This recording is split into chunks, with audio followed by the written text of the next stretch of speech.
കശ്മീരിൽ ഭീകരർക്കായി തെരച്ചിൽ.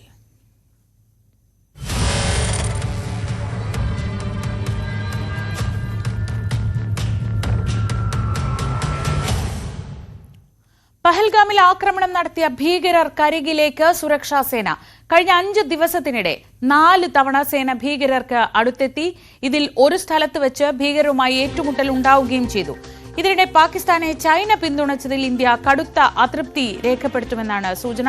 സഹായിക്കണമെന്ന് അഭ്യർത്ഥിച്ച് പാകിസ്ഥാൻ വിദേശകാര്യമന്ത്രി വിളിച്ചതിനെ തുടർന്നാണ് ചൈന പിന്തുണ പ്രഖ്യാപിച്ചത്. പാകിസ്ഥാൻ എല്ലാ കാലത്തെയും സുഹൃത്താണെന്നും ചൈന പ്രതികരിച്ചിരുന്നു. രാകേഷ് വിവരങ്ങളുമായി. രാകേഷ്, 2 പ്രധാനപ്പെട്ട കാര്യങ്ങൾ. ഒന്ന്, ഈ ഭീകരരെ സൈന്യം കണ്ടെത്തിക്കഴിഞ്ഞു, അവർക്കരികിലേക്ക് പലതവണ എത്തി, ഒരു തവണ ഏറ്റുമുട്ടൽ ഉണ്ടായി എന്ന വിവരങ്ങൾ വരുന്നു. അപ്പോഴും അതിർത്തിയിൽ പാക് പ്രകോപനം തുടരുന്നുണ്ട്, ഇന്ത്യ തിരിച്ചടിക്കുന്നുമുണ്ട്. അതൊരിടത്ത് നിൽക്കുമ്പോഴാണ് ചൈനയുടെ ഈ പ്രകോപനപരമായ, ഇന്ത്യയെ സംബന്ധിച്ച് വളരെ പ്രകോപനപരമായ എന്ന് പറയാവുന്ന ഒരു പ്രസ്താവന വരുന്നത്. ആദ്യം നമുക്ക് ഈ അതിർത്തിയിലെ സാഹചര്യങ്ങൾ വിലയിരുത്താം. ഈ ഭീകരരെ കൃത്യമായി സ്കെച്ച് ചെയ്ത് അവർക്കരികിലേക്ക്, അവരുടെ ചുറ്റുപാട് തന്നെ സൈന്യമുണ്ട്, അങ്ങനെയാണോ മനസ്സിലാക്കുന്നത്? ശ്രീജ, ബൈസരണിൽ ആക്രമണം നടത്തിയ ഭീകരർ എത്തിയത് വനത്തിൽ നിന്നായിരുന്നു. ഈ ആക്രമണത്തിന് ശേഷവും ഇവർ നടന്നു നീങ്ങിയതും വനത്തിലേക്ക് തന്നെയായിരുന്നു. ഈ സാഹചര്യത്തിലാണ് വനമേഖലയിൽ തെരച്ചിൽ നടക്കുന്നത്.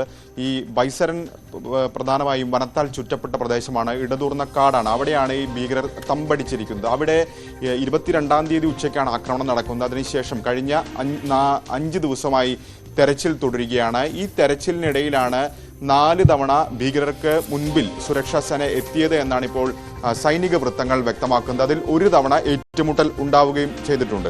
ഇതിൽ ഏറ്റവും ആദ്യം കാണുന്നത് ഹാപ്നഗർ വില്ലേജ്, അതായത് ഹാപ്നഗർ ഗ്രാമത്തിലെ, അനന്ത്നാഗിലെ തന്നെ ഹാപ്നഗർ ഗ്രാമത്തിൽ വെച്ചാണ് ആദ്യം ഭീകരരെ കാണുന്നത്. പക്ഷേ ഭീകരർ അവിടെ നിന്ന് രക്ഷപ്പെടുകയായിരുന്നു. കാരണം ആ ഭൂമിശാസ്ത്രപരമായി ഏറെ പ്രത്യേകതയുണ്ട്. അങ്ങനെ എളുപ്പത്തിൽ പിടികൂടാൻ കഴിയുന്ന പ്രദേശമല്ല. അപ്പോൾ അതിന് മുൻപേ തന്നെ ഈ ഭൂമി എങ്ങനെ, ഈ പ്രദേശം എങ്ങനെയെന്നൊക്കെ തന്നെ കൃത്യമായ ബോധ്യം ഭീകരർക്കുണ്ട്. ഇതിന്റെ അടിസ്ഥാനത്തിൽ അവർ ആദ്യം ഓടി രക്ഷപ്പെടുകയായിരുന്നു. അതിനുശേഷം കുൽഗാമിൽ വെച്ചാണ് പിന്നീട് ഭീകരരെ കാണുന്നത്. അവിടെ വെച്ചാണ് ഈ വെടിവെപ്പ് ഉണ്ടായത്. സുരക്ഷാ സേനയും ഭീകരരും തമ്മിൽ ഏറ്റുമുട്ടലുണ്ടായത്. അവിടെ നിന്നും ഭീകരർ രക്ഷപ്പെടുകയായിരുന്നു.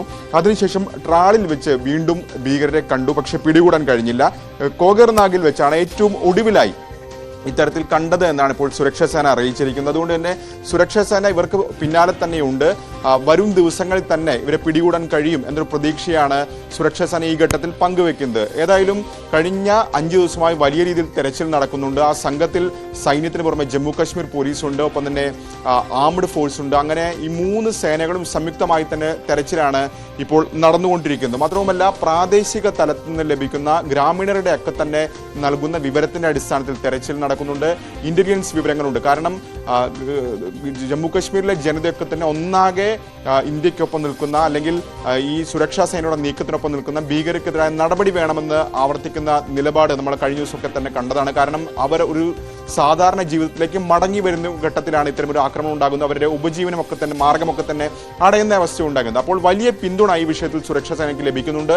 അങ്ങനെ നാട്ടുകാർ നൽകിയ വിവരത്തിന്റെ അടിസ്ഥാനത്തിലൊക്കെ തന്നെയാണ് ഇപ്പോൾ തെരച്ചിൽ പുരോഗമിച്ചുകൊണ്ടിരിക്കുന്നത്. പക്ഷേ പ്രധാന വെല്ലുവിളിയായി നിൽക്കുന്നത് ഇതിന്റെ ഭൂമിശാസ്ത്രപരമായ പ്രത്യേകതയാണ്. കാരണം ഒന്ന്, ഇടതൂർന്ന വനങ്ങൾ, ഒപ്പം തന്നെ കുന്നും ചെരിവുകൾ. അത് നേരത്തെ കൂട്ടി കൃത്യമായി അറിയാവുന്ന ഭീകരരാണ് ഇവിടെ ഉള്ളത്. കാരണം അവർ പ്രാദേശികത, ഈ 2 പേർ ജമ്മു കാശ്മീർ സ്വദേശികൾ തന്നെയാണ്. അപ്പോൾ കൃത്യമായ വിവരം അവർക്കുണ്ട്. അതിൻ്റെ ഒരു ആനുകൂല്യം മുതലെടുത്തുകൊണ്ടാണ് ഇപ്പോൾ അവർ രക്ഷപ്പെട്ടുകൊണ്ടിരിക്കുന്നത്. മാത്രവുമല്ല, സൈന്യം ഇപ്പോൾ പറയുന്ന പ്രധാനപ്പെട്ട കാര്യം, ഒന്ന്, കിഷ്ത്വാർ റേഞ്ച്, അതായത് ഈ പഹൽഗാം മലനിരകളെ ബന്ധിപ്പിക്കുന്ന കിഷ്ത്വാർ റേഞ്ച്, ഈ മേഖലയിൽ താരതമ്യേന മഞ്ഞ് ഇത്തവണ കുറവായിരുന്നു. അതുകൊണ്ട് തന്നെ ഈ ഭീകരരുടെ സഞ്ചാരം എളുപ്പമാണ്. പ്രത്യേകിച്ച് അവർക്ക് ജമ്മു മേഖലയിലൊക്കെ എളുപ്പത്തിൽ കടക്കാൻ കഴിയുന്നു എന്നൊരു പ്രതികരണം ഇപ്പോൾ സുരക്ഷാ സേന നൽകുന്നുണ്ട്. അതിന്റെ ആനുകൂല്യം അവർക്കുണ്ട്. പക്ഷേ സുരക്ഷാ സേന ഏതായാലും ഇവരെ വളയുന്നുണ്ട്.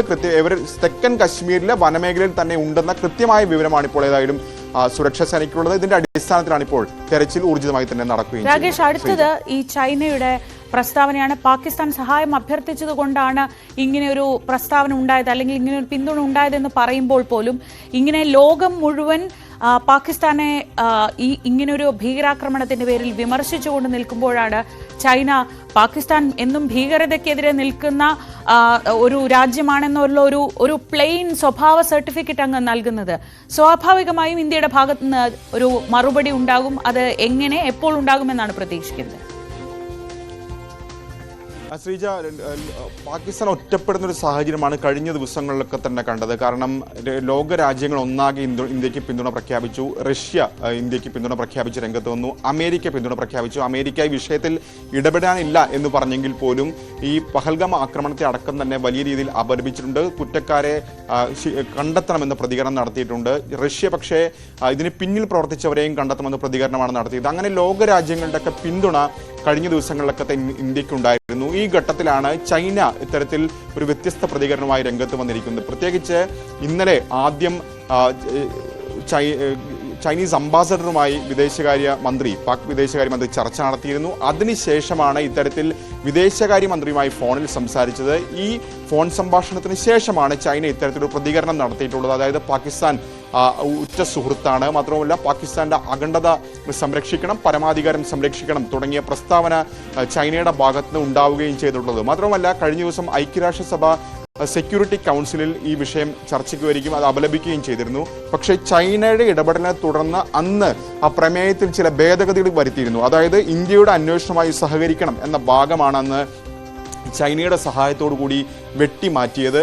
തീർച്ചയായും ഒരു പാകിസ്ഥാൻ അനുകൂല നിലപാട് അവിടെ തന്നെ ചൈന സ്വീകരിച്ചിരുന്നു. അതിന്റെ തുടർച്ചയായാണ് ഇന്നലത്തെ പ്രതികരണം കൂടി ഉണ്ടായിരിക്കുന്നത്. കാരണം പുൽവാമ ആക്രമണം 2019 നടക്കുമ്പോൾ അന്ന് ഈ പ്രമേയം ഐക്യരാഷ്ട്രസഭ സെക്യൂരിറ്റി കൗൺസിൽ പാസ്സാക്കിയതാണ്. അതിൽ കൃത്യമായി തന്നെ ഇന്ത്യയുടെ അന്വേഷണവുമായി സഹകരിക്കണമെന്ന് പറഞ്ഞിരുന്നെങ്കിൽ ഇപ്പോൾ വന്നിരിക്കുന്ന റിലീസിൽ അല്ലെങ്കിൽ പ്രസ്താവനയിൽ ആ ഭാഗം എടുത്തു മാറ്റിയിരിക്കുകയാണ്. തീർച്ചയായും ചൈനയുടെ ഇടപെടൽ തന്നെയാണ് ഇക്കാര്യത്തിലുണ്ടായത്. ഇത് ആദ്യമായല്ല ഇത്തരത്തിൽ ചൈന ഒരു ഇന്ത്യക്കെതിരായ നിലപാട് സ്വീകരിക്കുന്നത്. കാരണം പലപ്പോഴും ഐക്യരാഷ്ട്രസഭ വേദികളിലൊക്കെ തന്നെ ലഷ്കർ തൈബ ഭീകരരെ അവരെ ഭീകര പട്ടികയിൽ ഉൾപ്പെടുത്തണമെന്ന് ഇന്ത്യയുടെ ആവശ്യത്തിന് പലതവണ വീറ്റോ ചെയ്യുന്ന നടപടി, അതിനെ എതിർക്കുന്ന നടപടി ചൈനയുടെ ഭാഗത്തുനിന്നുണ്ടായിട്ടുണ്ട്. അപ്പോൾ അതിന്റെ തുടർച്ചയായി വേണമെങ്കിൽ ഇതിനെ കാണാം. ഏതായാലും വലിയ അതൃപ്തി ഈ വിഷയത്തിലുണ്ട്. കാരണം സാധാരണക്കാരായ ആളുകൾക്ക് നേരെയാണ് ഇത്തരത്തിൽ ആക്രമണം നടത്തിയിരിക്കുന്നത്. അങ്ങനെ ഒരു ഘട്ടത്തിൽ പോലും ചൈന പാകിസ്ഥാനൊപ്പം നിൽക്കുന്ന നിലപാടിൽ കടുത്ത അതൃപ്തി ഇന്ത്യക്കുണ്ട്. സ്വാഭാവികമായും ഇന്ന് വിദേശകാര്യ മന്ത്രാലയത്തിന്റെ ഭാഗത്തുനിന്ന് ഇത്തരമൊരു പ്രതികരണം, ഈ വിഷയത്തിലൊരു പ്രതികരണം ഉണ്ടാകാനുള്ള സാധ്യതയുണ്ട്. ഏതായാലും ഇന്ത്യ എല്ലാ തലത്തിലുള്ള നീക്കങ്ങളും ആലോചിക്കുന്നുണ്ട്. പ്രത്യേകിച്ച് നയതന്ത്ര തലത്തിലുള്ള നടപടികൾ ഇതിനോടൊപ്പം തന്നെ ആരംഭിച്ചിരിക്കുന്നു. സൈനിക തലത്തിൽ ഇപ്പോൾ ഇന്നലെ വിശദമായ കൂടിയാലോചന നടന്നിരുന്നു. സ്വാഭാവികമായും ഇന്ത്യ ഇപ്പോൾ നേരത്തെ പുൽവാമയിലൊക്കെ നമ്മൾ കണ്ടതാണ്, തൊട്ടടുത്ത ദിവസം ഒന്നും തന്നെ ആക്രമണം നടത്തിയിട്ടില്ല. പക്ഷേ കൃത്യമായ സമയവും തീയതിയും നിശ്ചയിച്ച ശേഷം ഒരു ആക്രമണം ആയിരിക്കാം ഇന്ത്യയുടെ ഭാഗത്തുണ്ടാകും. തിരിച്ചടി ഉണ്ടാകും എന്ന് തന്നെയാണ് ഏതായാലും കേന്ദ്ര സർക്കാർ വൃത്തങ്ങൾ ഈ ഘട്ടത്തിലും സൂചിപ്പിക്കുന്നത്. മറ്റൊരു പ്രധാനപ്പെട്ട കാര്യം ഇനി ആഭ്യന്തര മന്ത്രാലയത്തിന്റെ ഭാഗത്തുനിന്നുണ്ടാകാൻ പോകുന്ന നടപടിയാണ്. കാരണം വിസ കാലാവധി ഇന്നലെ അവസാനിച്ചിരുന്നതാണ്. അതിൽ 534 പേരാണ് ഇതിനോടകം തന്നെ പാകിസ്ഥാനിലേക്ക് മടങ്ങിയിരിക്കുന്നത്. അപ്പോൾ 12 കാറ്റഗറിയിലുള്ള വിസ കാലാവധി ഇന്നലെ അവസാനിച്ചു.